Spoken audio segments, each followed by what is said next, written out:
right, welcome everyone. It's so great to see you all for our last MOC session of the year. Thanks for joining us from all over the world. I'm always delighted to see folks joining from Nicaragua and India and Brazil and Toronto. I realize that's Canada and England and all over. It's amazing. What a privilege and treat to get to learn together with you all.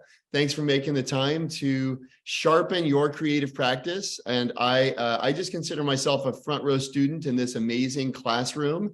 And today I'm thrilled to introduce and welcome an exceptional teacher and star in her own right, if I dare say, Modupe Akinola. For those of you who don't know, and you probably all do, because you've registered for the course, and let me spotlight you, Modupe, so that folks can actually see you here. I'll spotlight myself so you aren't alone on stage. She's here for me. So Modupe is the Barbara and David Zelaznik Professor of Business at Columbia Business School. She's also the director of the Bernstein Center for Leadership and Ethics. She hosts the TED Business podcast, and she examines how organizational environments with the pressures of deadlines and multitasking can lead to stress, and how stress spills over to affect performance. That's actually the subject that she discusses with Chris Hemsworth in the new Disney Plus show, Limitless, which she stars in the first episode of. I just told Modupe, I joined Disney Plus just so I could watch her. So it's awesome. And it's a great show. You got to watch it. Modupe studies why some people thrive under stress while others buckle, looking at how we react psychologically and physiologically to stressful situations and how these responses can affect outcomes like negotiations and the topic of this environment, creativity. She also studies workplace diversity, including the biases that affect recruitment and retention of women and people of color in organizations. Her award-winning research has been published in leading scholarly and practitioner-oriented outlets and covered widely in the media. She's one of the most highly rated professors at Columbia Business School and has received several teaching and research awards. Masters of Creativity, would you please join me in welcoming Modupe? Give her some fireworks applause. Very nice. Modupe, thank you so much for joining us. We're so delighted to have you with us. Hello, it's great to be with you. So I thought one thing we could do to get started, I know you've got such a varied and amazing kind of research background. For folks who don't know, Modupe has actually written multiple papers on the subject of creativity. So we have a world-class creativity expert in our midst. I thought, Modupe, perhaps we could start, if you want to give folks a little bit of a review of some of your insights from your research, and then perhaps we can take the conversation from there. So maybe I'll just pop on screen every once in a while and ask follow-up questions. And folks, if what Modupe is sharing sparks a question for you, please drop it in the chat and hopefully we can make it an invigorating discussion together. But I'm delighted to have you with us and to learn from you. Thanks, Modupe. Well, it's great to be here. I will start out with creativity was actually the topic that I first started studying when I got my PhD. When I started my PhD a long time ago, I will say 2004. So as I've aged, my memory isn't as great as it was. So I'm going to try to tell you some of the details of that, my first project. And I remember going to my graduate school advisor and saying, I just want to better understand what makes people more creative, like when they're more stressed, when they're less stressed, when they're in positive mood, when they're not, what is it? She was so amazing. Her name is Wendy Mendez. She's at UCSF now. And she was like, let's do it. Let's check this out. Let's stress people out and see how they react in terms of creativity. And so one of the reasons I was really interested in this work is that we know that creative people, be they artists, musicians, all that, so many of the highly creative people in our society or in history have suffered from negative moods or depression, negative mood related situations. And so the literature said that like negative mood in some cases can enhance creativity. When you're negative, when you feel negative mood, you might want to kind of work harder at something, and that can lead to enhanced creativity. But then there was also a ton of research saying that positive mood enhances creativity. When you give people a piece of candy and then you have to watch a movie or whatever, they end up doing or engaging in more creative products. So I wanted to look at kind of the combination of that, but also wanted to study the body and the body's role. And I've always felt like in our organizations, in our daily lives, we don't pay as much attention to what our bodies are doing. We don't pay as much attention to our cardiovascular responses, to our hormone. These things are coursing through us. And how do they affect how creative we are, how we make decisions, how we negotiate?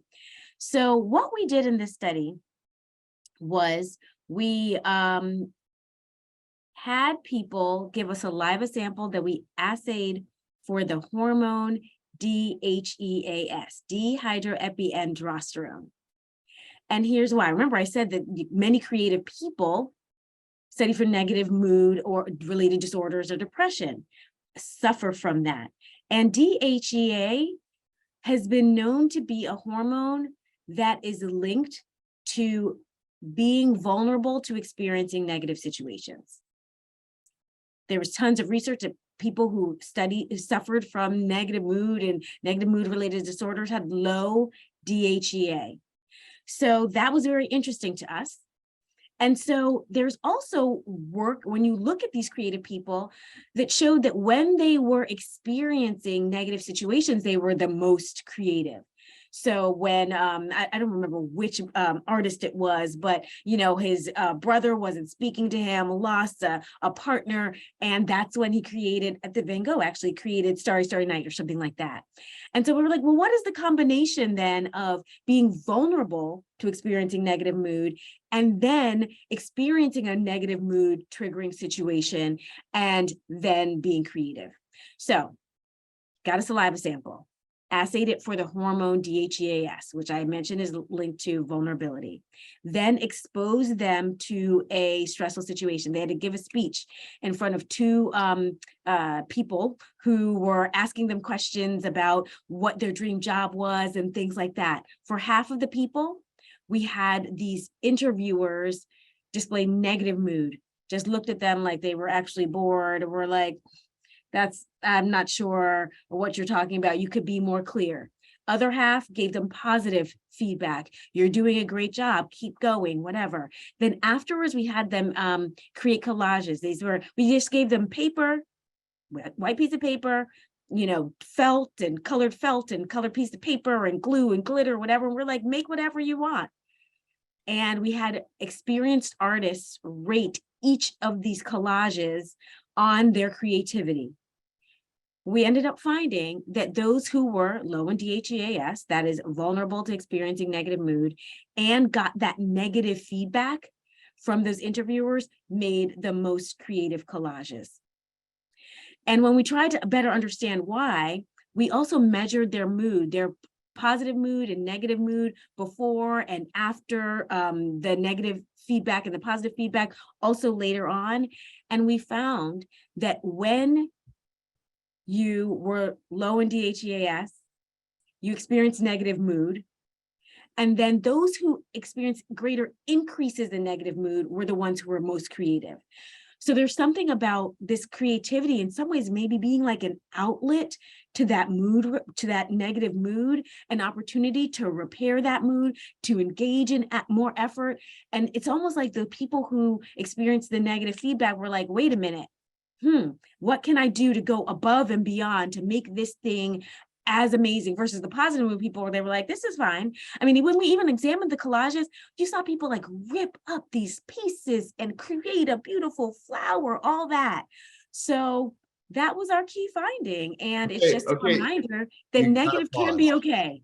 You got to pause here, because I think a lot of us come from, and we've had improvisers here from Second City, for example, and you hear a lot about yes, and you hear a lot about listening with positivity and creating an environment that is encouraging. Can you talk about how to, because, and by the way, I've experienced that myself, right? Where there's a lot of value to listening with positivity, to building on the ideas of others. Can you talk, I don't know if, is the distinction there about individual creativity versus group creativity? Is it about, can you just talk about how those two things interact? Yeah, so I feel like there are so many different types of creativity, and in research and in other domains, we kind of think there's a one size fits all solution. This was an artistic creativity task. when you need to be artistically creative, it's like, well, what kind of ideas can I draw from and pull from, and can I push on this and that, the other thing? And I feel like there's something about negative mood that can maybe help you see different connections and push more in situations like that than kind of positive mood. Positive mood might get you to say like, okay, all is good, I'm good, this is enough. Versus that negative that can make you say, oh, let me do a bit more. But by the way, it wasn't just for everybody. It wasn't across the board. It was especially if you have a vulnerability to experiencing negative mood. So we need to remember, I think the key takeaway is depending, you talked about groups and teams and whatever, depending on who the person is and their disposition, that dictates whether they will be more motivated to be creative and push harder when they're giving negative feedback. Other people might get negative feedback and then just withdraw. Well, those are not negative, they don't have that vulnerability. So it's not a one size fits all solution, and knowing your people is key to pushing them in terms of getting the best creativity out of them. Yeah, that's brilliant. I really like that. It's not a one size fits all. It is about having an understanding of the people on your team and their personalities, their vulnerabilities, their dispositions, et cetera. It makes me wonder, you learned this, what did you decide to study next? How did this learning propel the further kind of inquiry that you made into the subject of creativity? So another thing that this brought to mind was, well, what kind of mindset do you have to have or could be beneficial when you are experiencing stress and also being creative? So a lot of my work is challenging the dominant perspective that stress is bad for you, that we need to run away from it, we need to deny it, we need to avoid it. Yes, there are times where we need to do that, but not all stress is bad. And every single person on here, how many of you, 172 of you, can think about times in your life where you've been stressed and you've risen to the occasion. So can stress be terrible? No, and our bodies were designed to respond to stressors in a unique way. So in my work, I show that it is okay to have a stresses enhancing mindset versus a stresses debilitating mindset, which is the dominant narrative. So in this work, we simply gave half of the people some prompts that helped them have a stresses enhancing mindset, that reminded them that stress isn't always bad, that it can be good for your health, it can be good for your learning, it could be good for your performance. Half of people saw videos showing that. The other half saw videos showing that stress is debilitating in the many ways in which we've all experienced that a lot of stress can be debilitating.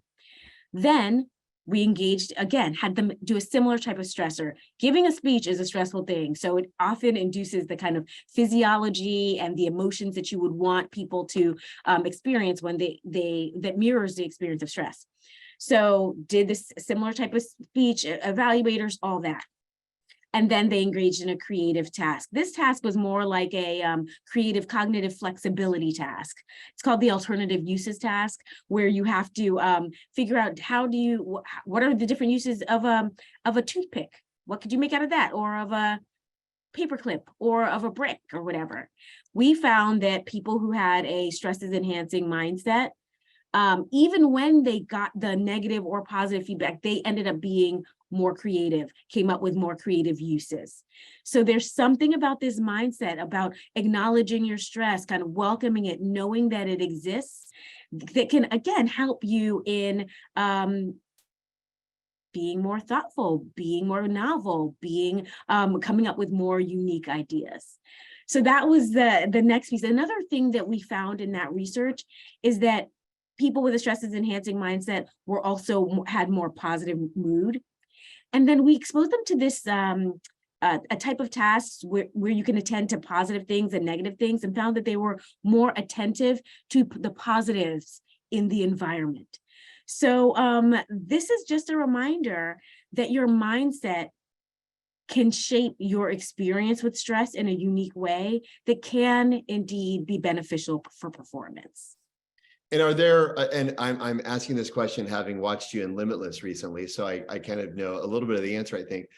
Are there ways that we can almost self-talk or self-coach in order to influence our, because mindset, you can think about it as I'm a victim of my mindset, or you can think about it as I'm an author of my mindset. Yes. And I wonder, how do you co-author or rewrite the mindset, so to speak?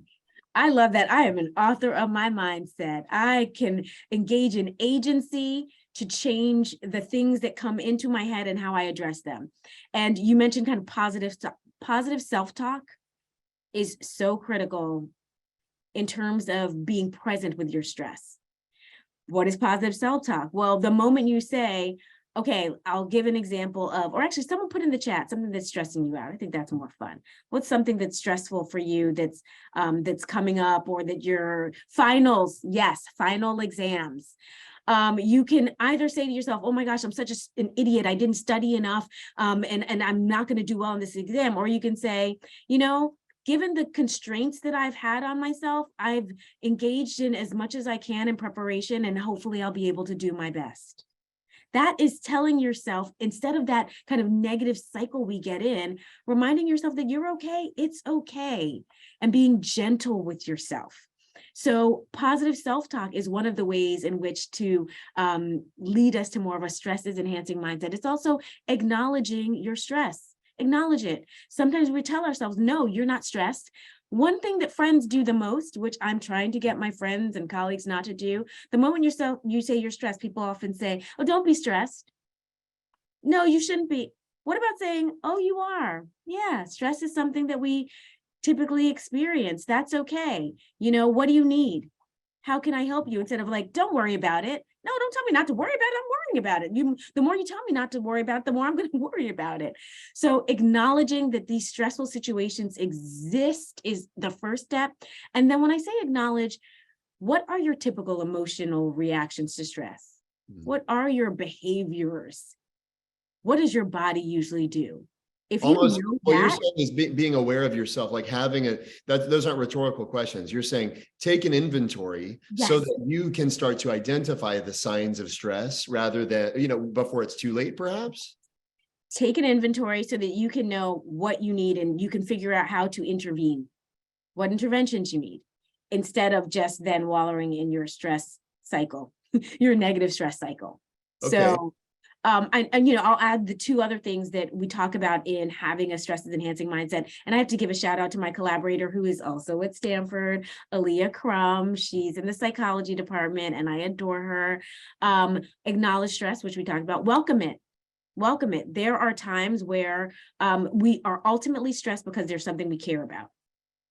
You know, like the holidays are coming up, you're about to see family, whatever, and all that, some of you, but in anticipation of it, you're like, yay, this is great, but I'm a little bit stressed. Well, what happens if you just welcome it and know, like, I know there are going to be tough moments, but I know there's going to be beauty in this. So we need to welcome our stress more. And then also kind of channel it, because if stress is designed to facilitate, what are the inherent positives in this situation? What am I going to gain from this situation? How am I going to grow from this situation? Are all questions to ask yourself when you're experiencing your stress.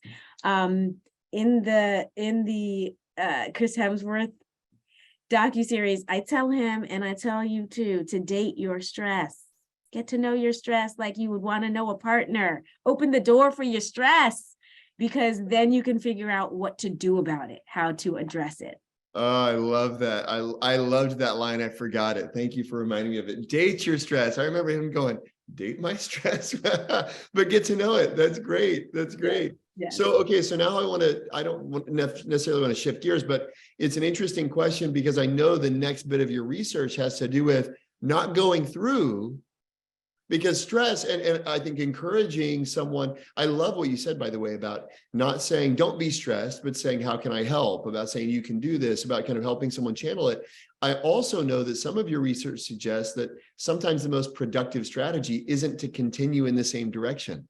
Yeah. Can you tell us a little bit more about that? Yeah. So this is some more, I guess, more recent creativity work, where, we've all been in these situations where we're trying to figure something out, solve a problem, create something unique, and you get stuck. And what happens when we get stuck? We just stare at it more, and we push and we push and we push and we push. And my colleagues and not just that, in this crazy world that we're in, where we multitask so much, we have a lot going on.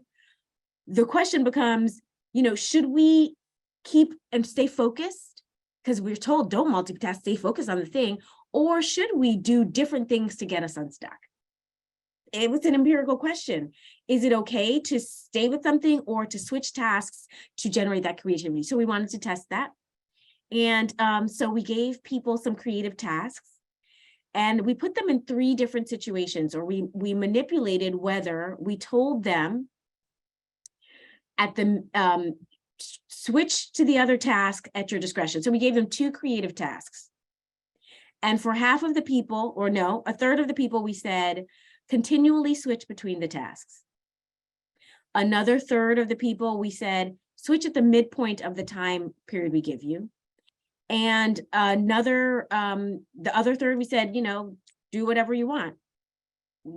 Figure these out, solve these problems, these creative tasks at your discretion. And you know what we found? That those who we told to continually switch back and forth, were able to solve the problem, were able to engage in more creativity in figuring out the solution.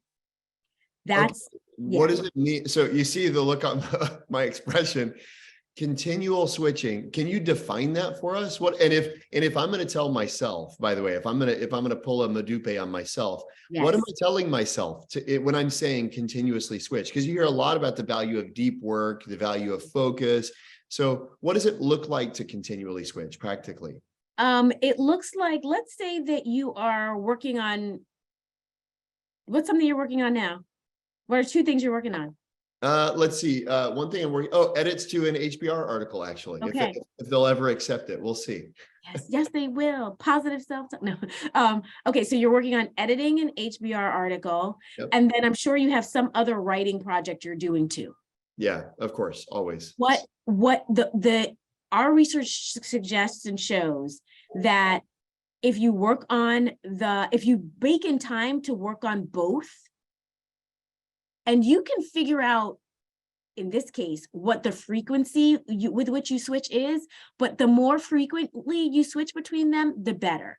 So whether it's one day you do this one, the other day you do the other, or if it's half a day on one, half a day on the other, that is beneficial for you kind of coming up with solutions to the challenges that you're facing in the different projects, because it helps you get cognitively unfixated. Cognitive unfixated. So I think most people here know that one of my kind of hobby horses is this idea of the Einstein effect, which I refer to as the anti-Einstein effect, because it's the tendency to fixate on a solution to the detriment of other ideas, right? So that it basically, researchers at Oxford have demonstrated with both experts and novices that when, like, say, for example, an expert chess player identifies a move, they get them a prompt. There are better moves. And then they use eye tracking software. And even if an expert says they're looking for them, what they find is they just keep looking back at the move they've already identified. Right. And so how do you get that example is what we call cognitive fixation. And by switching, by thinking of a different approach or a different move, or not fixating on that kind of opens you up to be more cognitively flexible and come up with better solutions. So, now to be fair, the limitations of this work is it was talking about 2 different tasks, not like 30 of them. I'm not saying go do this and then do that and do that. No, because then you might get distracted. But understanding that if you take a quick break, that can open up avenues for different connections to be made between things that can then lead to you figuring out the issue or how to solve the problem. So, and we don't do that enough. So it's encouraging more frequency with which we get our minds on off the thing that we're stuck on. Can you talk for a minute about, because I can imagine there's a range of from valuable and impactful, I don't want to say, maybe on the other end of the spectrum, damaging distractions, Yes. Scrolling Twitter or whatever, right, was probably not useful to making creative advances. Then there's really valuable, single other tasks to be done. I've read different research that suggests different degrees of, Einstein played the violin, for example, when he was stuck on a physics problem, right? But he didn't do other physics problems. He did something totally different, right? Claude Shannon, famously, the author of information theory, famously juggled on his unicycle whenever he was stuck, right? Which you can't make this stuff up. But I wonder for example, if I'm working on this HBR article, is the best thing to do to work on another article? Is the best thing to do to, my friend Kim Scott, the author of Radical Candor, who was here, about a year ago, she told us she loves picking weeds. Right. And I wonder, how do you, if you take as a premise, or if the masters of creativity here take as a premise, in order to make creative advances on a problem I'm trying to solve, I need to task switch. Help us think about what tasks we should switch to. Yeah. I mean, the thing is, we don't want to increase the clutter in our mind. We don't want to open more apps. I call it opening apps. We don't want to open more apps in our minds. We want to create an environment where new ideas can come to us freely. So I would suggest something that allows new ideas to come to you freely. Remember, this is not a one size fits all. For some people, it is going to another paper. It is, because in that other paper, maybe there's something that jogs their memory in a way that affects the first paper. For many of us, and I will speak for myself, I need to just get away from it and go running. And typically it's not running and listening to music. It might be running without music. So what is it that doesn't clutter your mind in a way that opens up the avenues for the connections that you need to be made made? I love Joyce Carol Oates. I heard an interview with her once, and she talked about how when she's stuck in a plot twist or a dialogue that she doesn't know how to resolve in a storyline, she said, and it's an incredibly poetic way of saying this, but she said, there's always an idea waiting for me on top of the hill behind my house. Yeah. Which is a very poetic way of saying, I need to go for a walk, right? But when you recognize, wow, when I'm stuck, I need to do something different. I personally feel that there's a lot of permission required for folks, probably like you and me, not to project onto you. I'll say for myself, type A, straight A student, right? Okay, you and me, we're in the same boat, right? So there's very narrow definitions of what productive and what efficient looks like. And what I've found as I've been studying, which, folks who've seen the book know there's a whole chapter dedicated to this, the really smart people have a much wider range of tools available to them than the tools I learned when I was trying to get my calculus homework done, right? It's true. It's true. I like to say, can I have the healthy side of me make choices for me rather than the unhealthy side? And that unhealthy side looks at all the ways I've gotten to where I am and wants to say, now you still need to do the same thing. The healthy side says, wait, there might be a better approach. You're burnt out. You're tired. Maybe, like, and a good example is yesterday. Yesterday was a slower day for me. I had still things to do, but I was like, I need to take it slow today. That means that I wasn't as productive and I didn't get as much done, but that was okay because that has led to me feeling more alive today, which I needed for the many other things that are on my plate. So I think my word for the season right now, and in general, that seems to be resonating a lot with a lot of people, is be gentle with yourself. Yeah, that's a good word for the holidays as well. Yeah, be gentle, be gentle. I have a question, and then I see Michelle has a question as well. And then we may have a special guest who'll join us in a moment as well, just so you know, Modupe. But yeah, I'm just going to leave that. It's not Chris. People are like, wait, is Chris Hemsworth here? No. I also have to say, Chris is not going to be at the screening, but I'm still good. You're amazing. You were the star of the show, as far as I'm concerned, by the way. Sure. So here's my question, and this is something that I personally love. One of the things that people ask me, hey, why'd you write your book? And I say, because they always say, write the book you want to read. I feel I need the book. That's why I wrote it. Like, I need to remember all of these strategies that I've been fortunate enough to observe and practice for the last dozen years. But I find that I'm still in need. And I'll give you an example. And there's a question at the end of this, or I'll even tell you the question ahead of time. How do you know when you have a problem? That's basically the question. And here's how, and yes, the recording will be sent out for folks who are asking. So here's a recent experience in my life. I'm driving around, I'm running errands, got, family of 6, lots of errands to run. And I had, for whatever reason, I can't remember why, I had to deliver a bunch of stuff. And so the car, I drive a Subaru, my car is packed with stuff. And for whatever reason, I stupidly packed this cooler that probably weighed 50 pounds on the top of the passenger seat.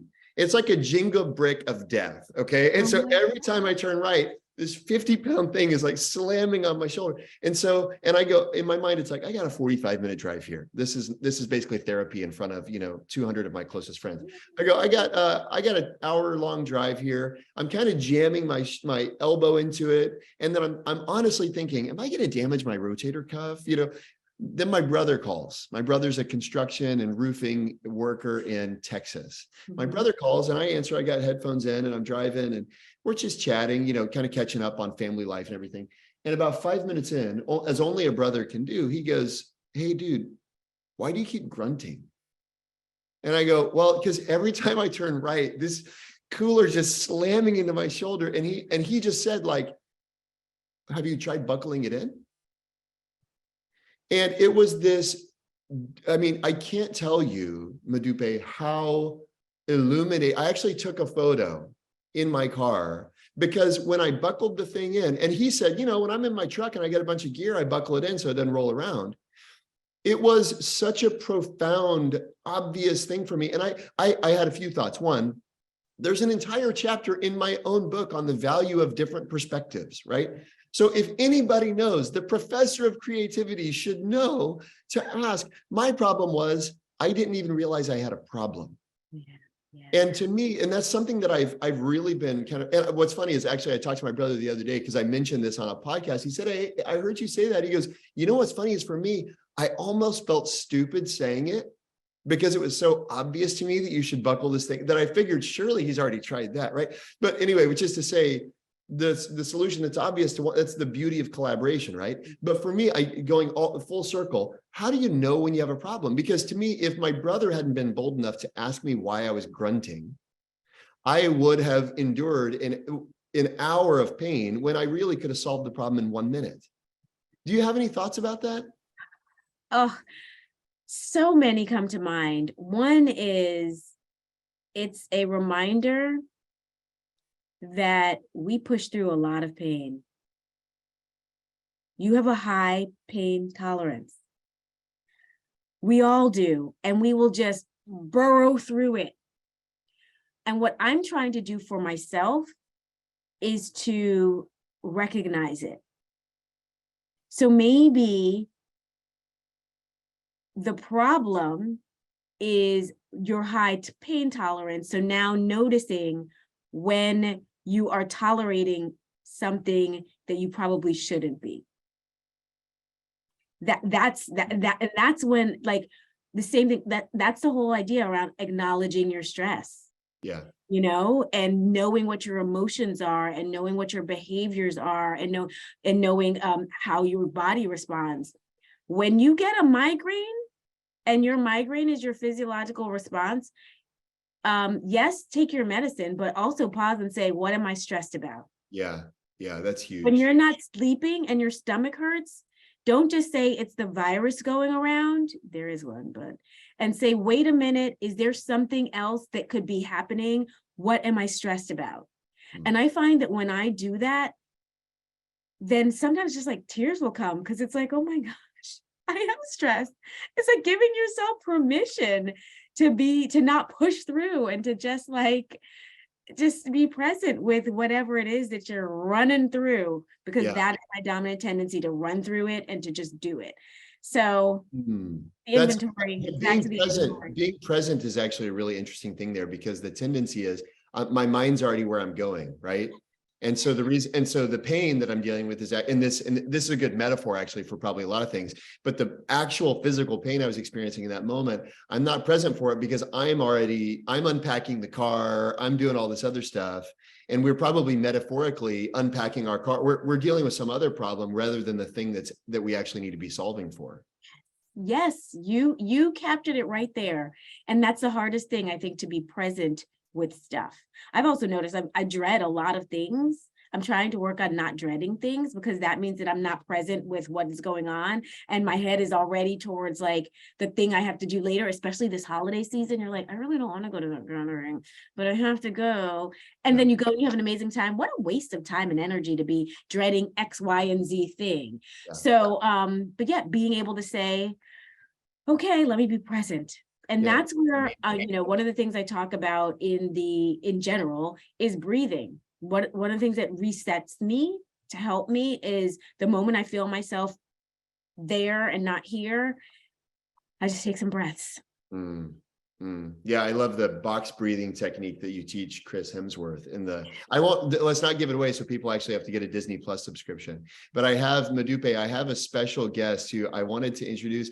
And this person, I would say to everyone else, we have a double benefit here, because this person is a master of creativity in their own right. Yeah. But there's a special connection to Modupe because Diego actually introduced us. So I wanted to bring Diego Rodriguez on stage here for just a moment. Diego's a legendary designer, partner at IDEO, founder of the Stanford D.school, chief product officer at Intuit, and all around amazing individual. Man. And so Diego, how do you know Modupe? Maybe we could just have you tell a little bit. Yeah, everybody was hoping for Chris, but you get Diego. But I've been working out a little bit. He's a good Instagram follow, by the way. Very inspiring. So is Modupe. We met 23 years ago in the hallways of Harvard Business School. It was actually the first day of school, and she is the first person I met there. And speaking of dread and feeling stressed and not breathing, that was the state I was in. And I think I couldn't even find the classroom we were in. And I asked her like where she was going, and she was going where I was going. So I followed her in, and lo and behold, there's assigned seats. You're there with what are going to become what? Is it 85, 80 of your closest friends? Yeah. And we had assigned seats right next to each other. So no way. I don't know how the universe conspired to make that happen, but I had the honor and pleasure of getting to sit by a future professor all through the first year. And, it was great because if in the rare occasion that I actually said something that didn't make the professor like grunt in disapproval, she would be like, good job. And just like give me that little like, okay, I can do this, I can be here. So okay, so you dropped something in chat. I actually didn't know you were on the line until I saw you drop something in chat. When Modupe was talking about kind of different tactics for problem solving, you mentioned something that you and colleagues did at IDEO, and I thought it'd be cool to hear that story and just see you guys riff if you want to share that experience. Yeah, it's one of those things where I don't think we knew what we were doing, but in retrospect, when you hear research like this, you realize, oh, like we were onto the right kind of behavioral modes. So this was in the 90s at IDEO, and we would be doing some really gnarly projects for, like Apple or Ferrari or Intel or whoever, Palm Pilot. And it was pretty much like ritualized. If you got stuck as a team, just go on a walk. And being in downtown Palo Alto, there's all these great shops we would just go to because we liked bikes. There was a hardware store. And it was one of those things where after wandering around Ace Hardware for like 20 minutes, invariably you would have, I wouldn't call it a breakthrough, that's too much, but something would get unstuck and you'd come back and be, what if we did it that way? And it sounds like a cliche, but it's not. So this whole, we weren't juggling on a unicycle, but getting out of your office or getting out of your head really and doing it with other people, it really works. Yeah. I have to say that Diego helped my first year at business school be so amazing. Just being able to sit next to an incredibly smart person, very intimidating too. It was like, gosh, you said that good thing. Now I have to raise my hand and try to find something to say. But then just even the friendship between us, to be able to encourage each other. Because sometimes when you're the most stressed, you need somebody to say like, did I sound like an idiot? No, you were great. Just that encouragement that we regularly gave each other, that that check on things. So smart, in the top 10% of our class, a Baker Scholar, by the way. And one of the things that I do every single semester that I teach, he was kind enough to share some insight. What he wishes he would have known when he was in his first year of business school. I share that with my students, his words of wisdom, and they are just blown away. So I just want you to know that you are in the presence of a genius, I kid you not, and that the power of friendship in terms of not only just generating creativity, having that external support, but also being able to show you what you need to see is invaluable. So thank you, Diego, for being all that on our Oh journey. yeah.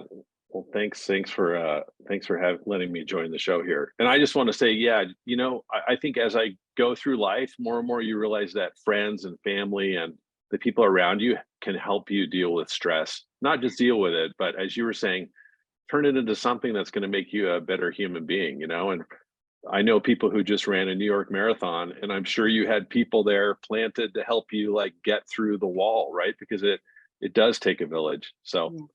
I'll sign off now. Thanks for letting me join. Oh, You're thanks awesome, for being Diego. in the village. So good seeing you. Yeah, nice to see you, both of you. Take care. We're Aw. lucky to be in your village, or to have you in our village. I don't know which is true.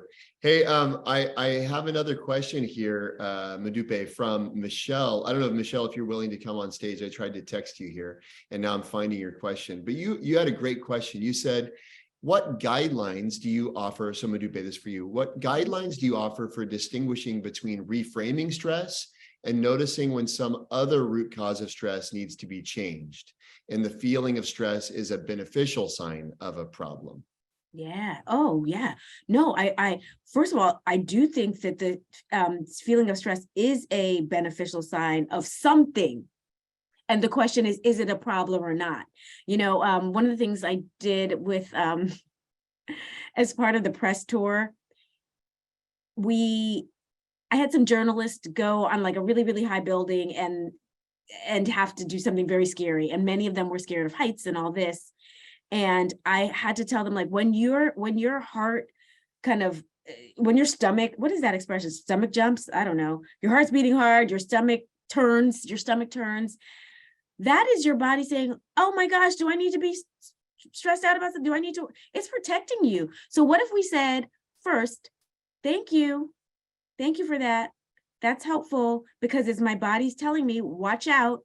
And now it's up to me to decide if it's something that's a real thing I need to watch out for, like I'm going to die, or if it's something that I am protecting myself, that is not a necessary protection, but it is because of a habit that I've gotten into. So the guidelines to distinguish would first to say, thank your response for it being, and then saying, is this true or is this not? And then, because and then to the part of like, is this, I'm going to paraphrase it in a bad way. I believe that so much of our response is due to deep psychological issues and traumas and stuff we need to work on. So yeah, you need to distinguish between, is this something that is based on a pattern that I've taught myself as a 5-year-old kid onward to be worried about? And do I need to work on healing that trauma? Or do I need to really just like not go on heights? So yeah, does that help, Michelle? What else is on your mind?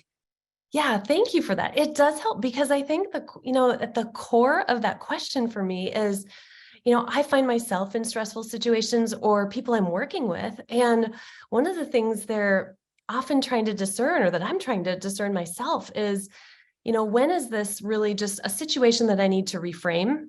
Mm-hmm. And when is it, and it might not even be a historical trauma or anything like that, but it's just like, this is an appropriate signal of danger in the moment, emotional danger, physical danger, whatever it might be. And for me to try to reframe it actually is maladaptive. It puts me in more danger. So I really appreciate what you said about kind of asking that question. Yeah. But I think in the moment, it can sometimes be difficult to distinguish between the two. Yeah. And that's, I think, also when friends are helpful too. Like, is this something that I should be worried about? At the end of the day, I do think we need to be our own guide for that, because we're not always going to have a friend there. But having friends to help you work through that and figure out, and the word that comes to mind, which I think is a big word that we've adopted now, is boundaries. Like, maybe it's a signal that I need to have boundaries. And you can be the judge of that, and others can help you.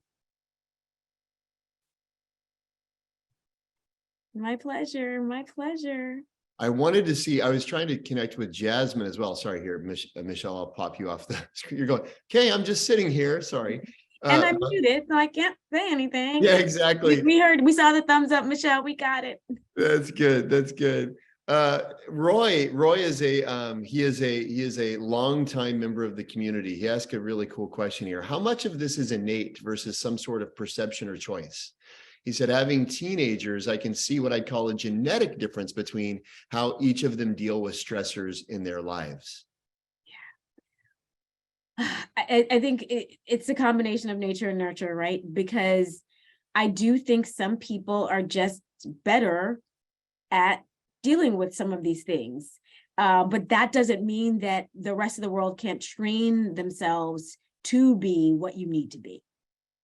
So, and I say this, when I say this, I think about what I tell my students as I teach leadership.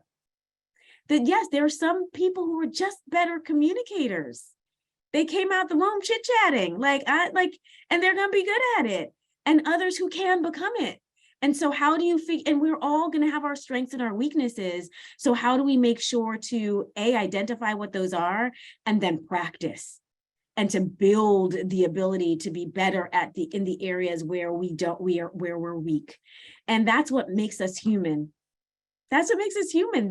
And that's what helps us have that inventory of all the stressors that we've overcome, so that when we approach the next stressor, we can feel good about it. So yeah, you might have one kid who's great at X, and another who's not. And the beauty, again, of like relationships is that maybe they can also, if they don't fight and annoy each other all the time, in due season, they will have learned from each other. Let's put it that way. In due season is the hope.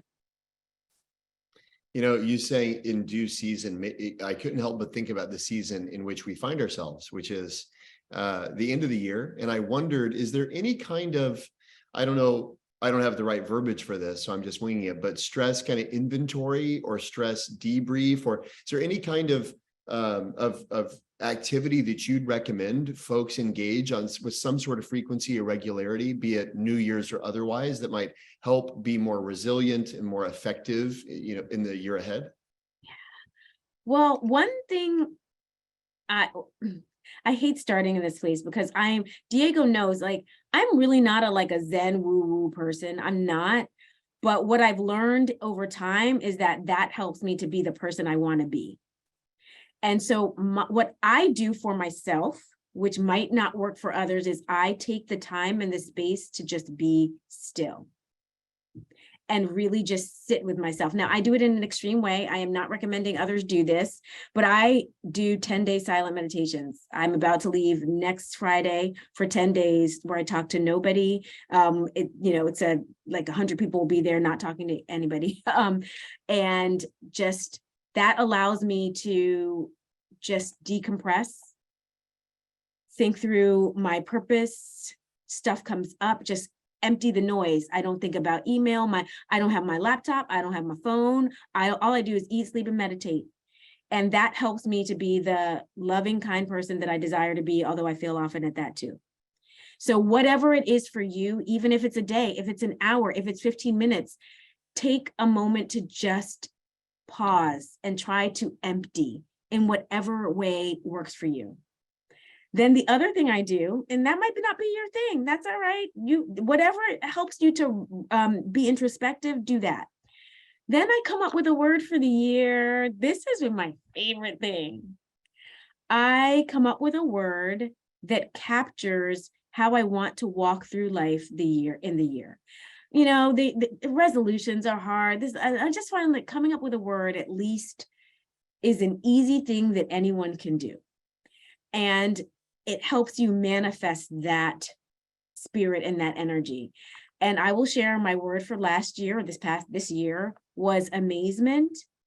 And I cannot tell you how amazed I've been all year. And and the word was amazement because I wanted to be amazed by the small and the big things in life every day.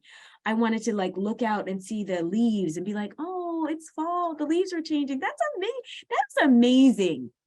How you have these huge, beautiful trees, and then the leaves fall, and then it comes back again. That's something to be amazed by. So I want to notice those things, and I was able to, and then other things in my life, just like the amazement just came. So choose a word. It can be anything. You choose what the word is that captures what you want to manifest in the year ahead. Those are the two things that I do. That's beautiful. Yeah, I don't know if the 10-day silent retreat is possible for me, but I'd have to ask my family about that, I suppose. But the word's doable. Word's doable. That's great. We had one guest here, Jasmine. If you're able to turn on your video, you had a handful of questions that I thought would be great if you want to come on stage here. I'll try to add you to the spotlight. But you want to ask Modupe what you were wondering about? Hi, thanks for answering my questions. I had a bunch that I saw earlier that I thought were really kind of just related to each other. So one of the questions that I saw earlier that was, is there a difference between the effects of long-term, like chronic stress versus short-term stress? And that kind of related to my own question about, is there such a thing as different kinds of stress? Like we all feel stress, but there are certain things that are more like out of your control versus in your control. And I think my biggest thing that's like a hurdle is, when it's a temporary stress that is, you're going to like go on a trip or you have an exam, that it's temporary. But then for those other things that are out of your control, for example, family relationships or a long-term disability, things like that. Do you have any thoughts on whether or not those are different kinds of stress, and if certain stresses like that are more detrimental than others in terms of how you manage to like de-stress from it? Because like taking a walk outside is helpful, but if it's like a long-term stress, how do you continue to manage that? If that makes sense. Thank you. Chronic stress, short-term stress, very different. An exam, it happens, it's done. A speech, it happens, it's done. Your family member is ill, that doesn't get turned off. It doesn't. There's so many more of those. And the reason I believe in a stress is enhancing mindset, or the idea of mindsets, is that this idea that you should reduce or avoid stress is not possible when your stress is chronic. And so the tools of acknowledging, welcoming, and kind of utilizing it are tools you can learn, you can use regardless of whether it's an acute stressor or a chronic stressor. The thing about acute and chronic stressors that we need to pay attention to is the thing about stress in general is that the way our body was designed was that the psychological and physiological reactions that we have were designed for acute stressors. A lion is running after you or whatever, and you want all the cortisol, the adrenaline, you want all that to run away, to fight or flee. And then you want all of those systems to then go back to homeostasis. Go back to your relaxed state. What's happening now, because of our stressors that we're not turning off, that are more chronic, is that all of those, our systems, our bodies are staying chronically activated, and that is detrimental to our long-term health. It leads to cellular aging, cardiovascular disease, stroke, and all that. So there is a distinction psychologically, physiologically, in the qualitatively too. And what the techniques that I'm talking about are intended to help us in not having that chronically activated state that our body can get into. Now, the next piece I wanted to make sure that to highlight is a stress is enhancing mindset is not saying, let's go run after more stress. and it's not saying it's a good thing to have chronic stressors. It's just saying, in light of the stress that I can't turn off, what can I do to at least deal with it in a more adaptive way that doesn't harm me? So I hope those distinctions help. And I'm happy that you brought that up, because I do think it's a problem that we're like, oh, it'll go away. No, some people have chronic stressors that don't go away, and we need to be aware of them and deal with them in ways that are helpful, not harmful. That's great. Thank you. You're welcome. Thanks, Jasmine, for the great question. Really appreciate your engagement Really there. important. So Modupe, I had no idea how far ranging our conversation was going to be today. I mean, it's really, really spectacular. The breadth of your expertise and humanity is tremendous. I just want to give you the floor for the last 2 minutes. If there's anything else that you want to share as we close out the year. This is our last Masters of Creativity session for the year. We go into hibernation mode or Buddhist retreat mode or whatever it might, Zen retreat mode, whatever it might be. But anything that you want to leave us with, and then we'll wrap after that. I mean, I love the title Master of Creativity. And I think that this idea of being the master of our everyday life is really important for us to try on for size. I think in our society, we expect so many other people and things to make us happy, to help us in figuring out stuff. And yes, those are important resources, but so much of the answer to the things that we're dealing with are in ourselves. Those answers are right here. And so if we take that moment to pause and figure out what we need, the most important question for me over the last 2 years has been, what do I need? So when I find myself going for the ice cream and the potato chips and the whatever and not sleeping well, that is these are stress signals. And then I ask myself, what do I need? Sometimes it's just for Alexa to give me a round of applause. It's a good one. Try that. Sometimes it's I need to like call up Diego and be like, hey, Diego, like I need to call up a friend. I need to exercise. What do you need? Because you are the master of your stress too. What do I need? What an incredible interrupt, as it's been referred to, the cognitive interrupt, right? What do I need?